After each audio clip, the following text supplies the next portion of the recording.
Je voulais vous faire un petit retour sur ce qu'on a vécu aujourd'hui. Alors ça paraît à la fois tout frais, mais ce matin à 10 heures, on n'était pas tout à fait comme on est maintenant ce soir à 15h30. Les ateliers, alors je ne vais pas en dire grand-chose puisqu'on a nos trois excellents animateurs d'ateliers qui vont être là pour faire une restitution.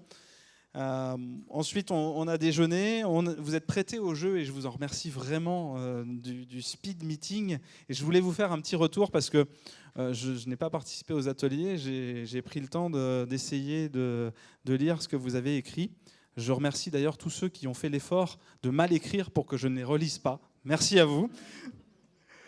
Alors, en les parcourant, j'ai quand même réussi à déchiffrer deux, trois choses. Et c'est flagrant de voir comment vos réponses convergent sur ces deux questions qui étaient posées. La première, c'est qu'est-ce qui fait un bon partenariat? Et là, il y a un mot unanime qui revient, c'est le mot de confiance. Et la confiance, malheureusement, ça ne se décrète pas. Je ne vais pas pouvoir vous demander d'avoir confiance en moi et inversement. Vous n'allez pas pouvoir me demander d'avoir confiance en vous autrement que en vivant des choses ensemble, en faisant, en fabriquant, en passant du temps ensemble. Voilà.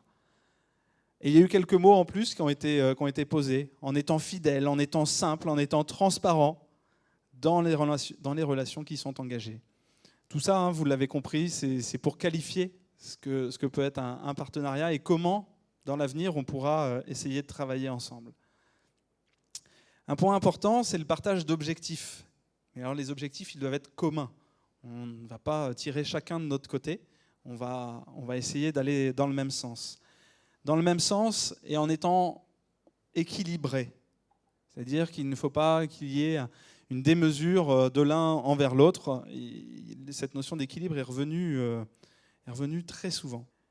On parle aussi d'investissement, c'est-à-dire que pour faire vivre le partenariat, il faut que chacun s'investisse. Il faut qu'il y ait des liens réguliers. Ça revient souvent comme des ingrédients qui permettent d'envisager un partenariat et un partenariat de qualité. Alors, pour favoriser et encadrer ce partenariat, il y a la bonne volonté. Ça, c'est un point initial. Si on ne veut pas, on n'y va pas. Mais ce n'est sûrement pas suffisant. Et donc, il a été beaucoup dit que la signature d'une convention, en tout cas la formalisation d'un bout de papier ou d'engagement, en tout cas réciproque, était important pour la mise en place de ces partenariats.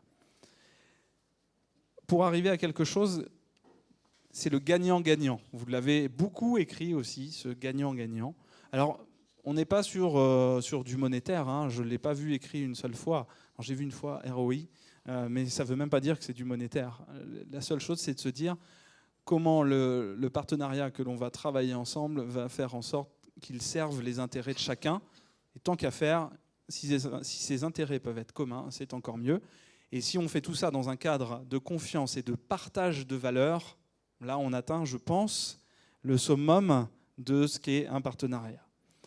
Deuxième question, alors j'ai bien senti qu'il y avait un peu d'éléments dissipateurs ou dissipés dans ce moment. Peut-être était-ce la récréation d'après-repas.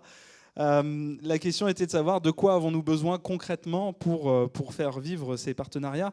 Alors, on n'avait pas été très prolixe en concret. Voilà, j'ai vu quelquefois écrit flyer, présentation, ok, mais il n'y a pas eu d'éléments très, très concrets. C'est pas grave, nous on va aussi les travailler.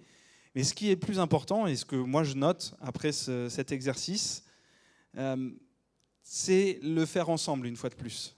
Ça c'est revenu vraiment beaucoup de fois.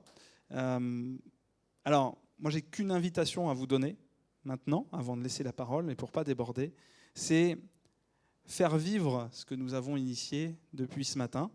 Je le redirai peut-être tout à l'heure avec d'autres mots, puisque voilà, nous avons tous ensemble commencé à créer des choses réfléchies, phosphorées. Eh bien, on n'a plus qu'à y aller et qu'à se lancer, se retrousser les manches et essayer de bâtir des choses ensemble et de vivre ensemble. Je vous remercie. Et je laisse la parole à Yves pour animer ce temps de retour sur les 3 ateliers que vous avez vécus. Merci Mathieu, et surtout merci à vous toutes et tous. Je voyais ce matin des visages souriants, je vois toujours les mêmes visages souriants, mais un peu fatigués. On est d'accord ? Vous êtes allés puiser dans vos créativités intérieures et collectives. Et donc on a, avec Alain et Gaël, cette tâche de faire la synthèse de ce que 120 personnes, parce que vous êtes 60 et vous avez participé à 2 ateliers pour beaucoup, ont créé depuis tout à l'heure, et c'est très riche. Pour le faire de manière exhaustive mais synthétique, on va donc chacun, notre tour, vous donner en 3 ou 4 minutes grand maximum une synthèse de ce qui s'est passé. Dans l'atelier numéro 1, vous avez traité le sujet « Comment bien vivre ensemble au sein d'une entreprise ou d'une équipe ? Comment orchestrer la diversité des profils ?» Et moi, j'ai 5 choses à vous dire. La première chose, c'est que, en fait, pour commencer, et avant de s'attaquer à ça, il y a forcément un préalable. Avoir un projet d'entreprise, avoir un projet collectif, avoir une identité formalisée qui puisse permettre à chacun de ces profils bien différents d'avoir un dénominateur commun. C'est un socle, c'est un cadre qui doit être à jour. Et on en discutait en rigolant tout à l'heure, assez souvent, quand on demande de quand datent les valeurs, la mission, la raison d'être ou la stratégie d'entreprise, parfois on a un petit sourire gêné de « Ah oui, c'est vrai, on avait fait ça en 2007 ». Et donc, ça appelle parfois un refresh, un update, parce que le monde change. Et vos collaborateurs ou la diversité des profils ont donc besoin aussi d'être réembarqués dans un projet collectif. Ça, c'est le premier point. Et le deuxième point derrière, c'est effectivement un ensemble de choses qui vont vous paraître limpides et fluides et logiques, qui commencent par des actions de connaissance réciproque et des actions de communication interne, qui vont partir d'une communication qu'on peut appeler descendante, pour partager de l'information, diffuser, faire comprendre, permettre aussi la contradiction et la main levée de ceux qui ne comprennent pas. Mais c'est aussi une communication parfois qu'on a appelée sociale. Pouvoir s'autoriser à ce que certains qui en ont envie partagent des événements de type familiaux, mariage, naissance. Ça met un peu de fun aussi dans une équipe, ça, et c'est intéressant. Donc ce premier pilier qui vient après le projet collectif de communication et de connaissance, il permet soit par une application interne, hein, il y a de plus en plus de réseaux sociaux internes qui permettent l'interaction facile, mais on peut faire appel au journal interne et à tout plein de canaux d'information, mais qui permettent à chacun, en continu, de se retrouver dans ce projet collectif, dans cet ensemble. Ensuite, il y a une question de transmission. Une question de transmission qui nécessite des speed dating, des vie ma vie, des duo day. Je passe ma journée la semaine prochaine avec quelqu'un dans l'atelier alors que je suis fonction support ou vice-versa, et qui permettent à chacun de comprendre la problématique des autres. On nous a parlé de bibliothèque vivante. Bibliothèque vivante, c'est vous avez identifié dans l'entreprise toutes les forces, tous les savoir-faire, et ça vous permet, plutôt que de travailler sur les axes de progrès de chacun, de surtout inviter chacun à aller à la bibliothèque vivante, demander aux collègues comment il ferait ça lui. Donc ça, c'est un axe hyper intéressant. Donc on parle de jeunes, de moins jeunes, et on a appris tout à l'heure que ça se fait dans les 2 sens, et que ce n'est pas toujours le senior qui apprend aux jeunes. C'est souvent en allant se faire apprendre du jeune qu'au passage, on apprend aux jeunes. Donc voilà, on a pas mal phosphoré sur ces éléments-là. Et puis, il y a des points qui paraissent évidents, mais cette notion de respect, même si on n'est pas là pour faire l'éducation de chacun dans l'entreprise, il semble quand même important de garantir que tout le monde partage une certaine forme d'éducation. Ça s'appelle du management et ça part peut-être d'une charte de vie interne, de quelques rappels et de montrer l'exemple. Si vous voulez que les gens se disent bonjour, peut-être qu'il faut commencer par aller dire bonjour tous les jours. Donc cette question de respect, elle a été beaucoup travaillée, on la redétaillera dans un compte-rendu global, et on finit par convivialité, cohésion, du petit déjeuner au déjeuner informel, du team building ou du séminaire qui est proposé par les salariés eux-mêmes, en passant par le tutoiement ou des grands projets collaboratifs, des projets transversaux qui permettent au rez-de-chaussée de travailler avec le deuxième étage. Ça fait du bien à la cohésion et donc à la convivialité. Et je terminerai par ça, parce que mon temps est écoulé. Ça permet sûrement d'envisager les choses en interne au sein d'une équipe comme une sorte de partenariat, parce que j'ai entendu plein de choses. Et puis Alain, je crois que tu vas pouvoir nous en dire des choses sur les partenariats.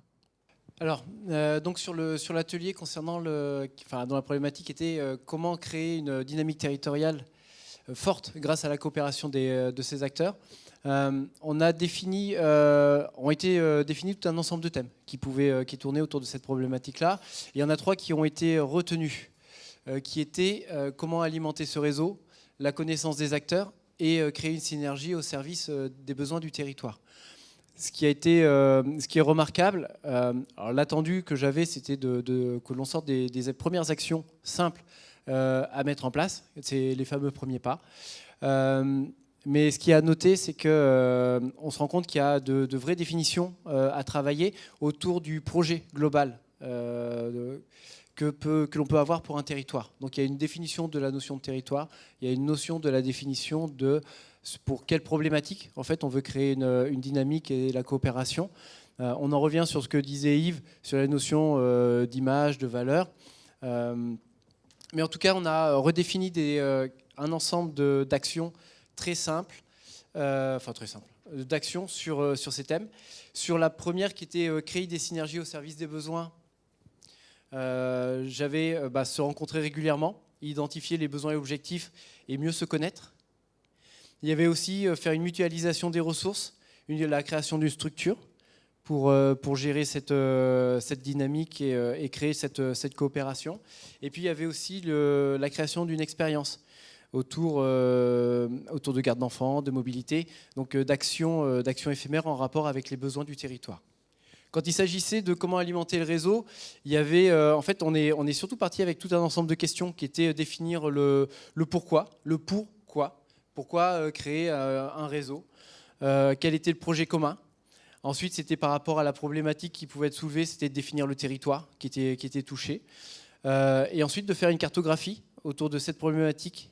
Si on fait de la coopération, avec qui mettre dans cette coopération.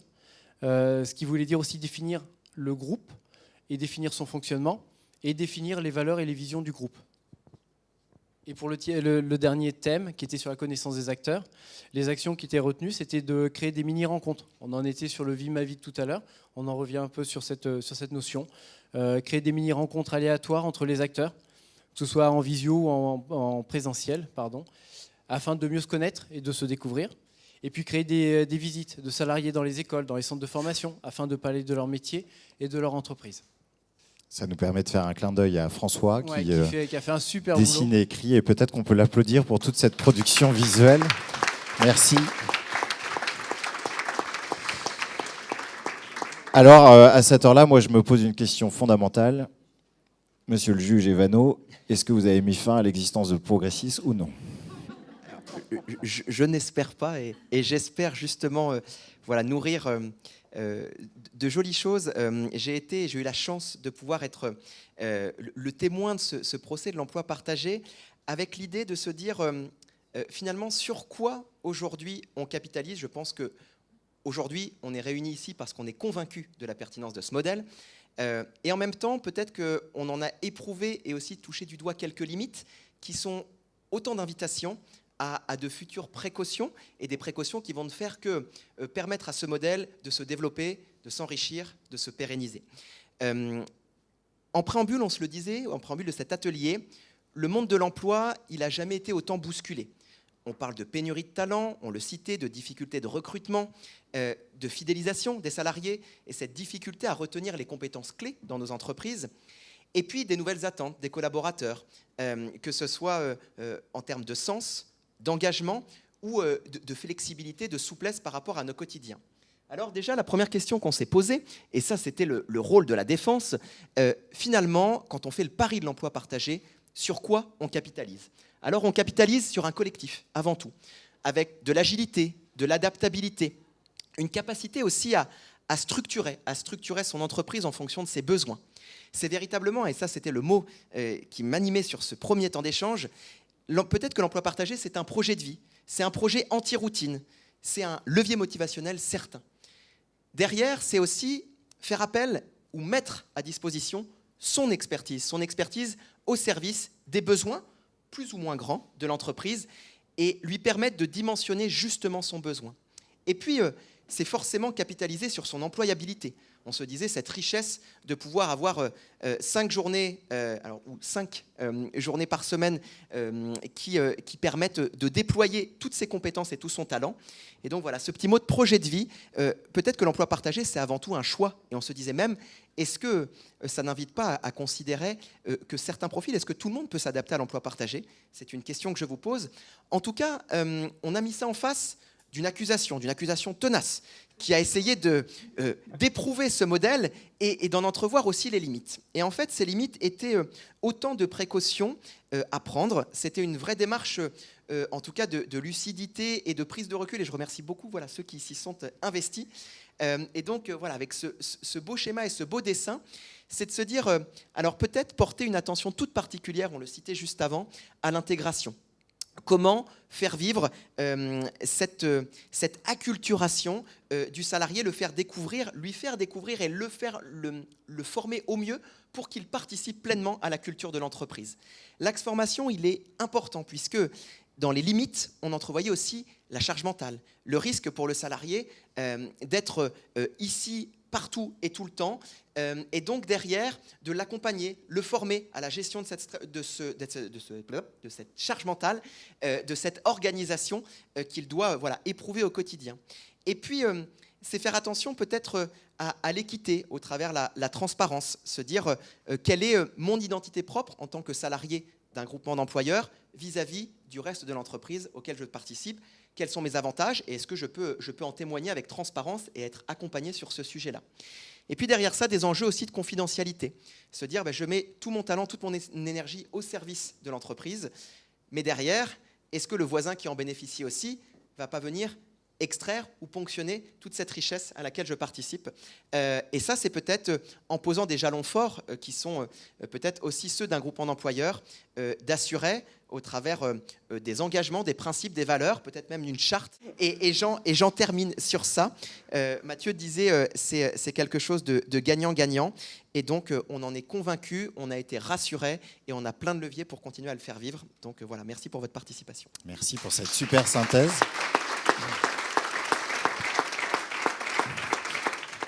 Je voulais simplement vous remercier une nouvelle fois pour la qualité de tout ce que vous avez produit aujourd'hui.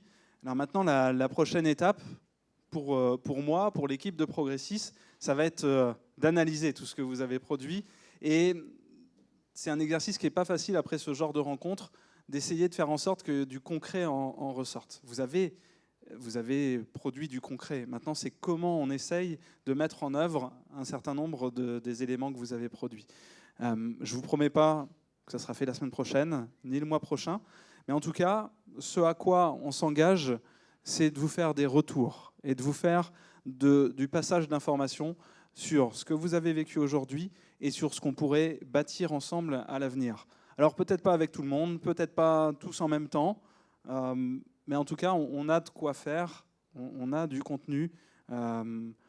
Je remercie Gaël qui, par son procès du temps partagé, nous donne à voir pour Progressis, là je le dis clairement, pour Progressis, nous donne à voir des éléments à travailler pour nos salariés, pour nos entreprises adhérentes. Je remercie Yves également qui, sur la partie du vivre ensemble, nous ouvre des portes auprès de nos adhérents pour encore plus leur apporter du contenu sur ce qu'on sait faire et du conseil.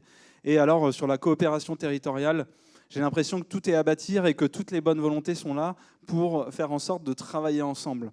Donc moi, j'ai qu'une envie, c'est de dire chiche, allons-y, voilà, tout simplement. De quelle manière, je ne sais pas encore. Je ne serai pas le seul à mener la chose. Toutes les bonnes volontés sont bonnes à prendre. Donc surtout si vous avez, après cette journée, une envie particulière de porter un sujet, de porter un projet, parlons-en. C'est l'essence et c'est ce qui fera que ça fonctionne, c'est le fait de parler, d'échanger ensemble et de vivre des événements ensemble. Là, je peux vous dire que cette journée des partenaires Come Together est terminée et je vous remercie encore une fois pour tout votre investissement. Bon retour.